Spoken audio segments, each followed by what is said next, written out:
And as part of its plan to combat these rising prices, the White House is considering a pause on beef tariffs, a move that some American farmers are criticizing. For more, I'm joined by Angela Huffman, president of the watchdog group Farm Action. Angela, thank you for joining me. Now, the administration's basic argument seems to be that beef prices are high, so let more imported beef in and increase supply. Why do you believe that would not translate into lower prices for families at the grocery store? Well, the administration is treating beef imports like a quick fix for grocery prices, but more imports are not going to solve the real problem. And that is that four meat packers control 85% of U.S. beef processing. Four grocery giants control more than 2/3 of the grocery market. And when those few companies control the entire supply chain, it's essentially a monopoly. They do not have to pass savings on to consumers. So this is why lowering tariffs, bringing in more beef, might not lower prices at the grocery store. Without real competition, it could just mean higher profits for those corporations in the middle.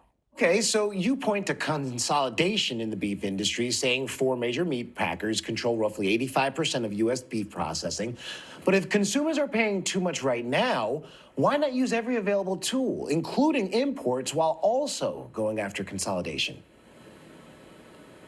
Well, the issue is whether those price reductions will get passed on to consumers, and that's where my concern is, because the companies that are best positioned to actually benefit from these lower tariffs and expanded imports are not American ranchers or American consumers. They are these global meatpacking giants.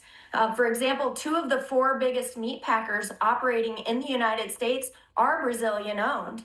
So if more imported beef enters the US market, those companies are in the position to process it, sell it, and profit from it.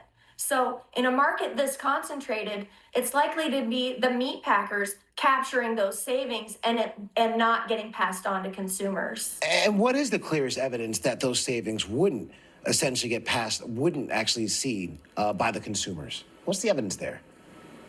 Well, we've seen it time and time again.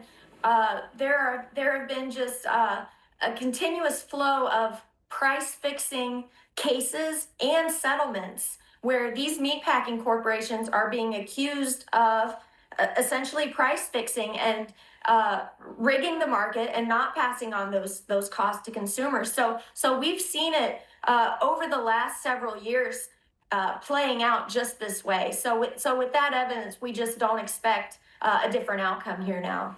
Okay, and some people watching may say, if Brazilian beef is cheaper, why should American consumers pay more to protect U.S. ranchers? How do you make the case that this is not just about protecting producers, but about the long-term stability of the food system?